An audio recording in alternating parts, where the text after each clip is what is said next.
Hello, আসসালামু আলাইকুম। আলহামদুলিল্লাহ, অনেক দিন ধরেই আমার বড় ভাবি একটা আচারের বিজনেস করবে বলে ভাবছিল। সফলতার পেছনে অনেক গল্প থাকে।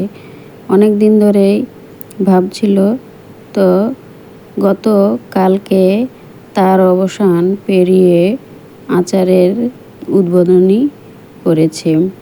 এই যে আচারগুলো নিজের হাতে বাড়িতে তৈরি করে, বাইরেটা সামলে বাড়িতে এই আচার, এতগুলো আচারের বিজনেস শুরু করা মুখের কথা নয়। সব কিছু এভাবে বাটিতে প্যাক করা হয়েছে।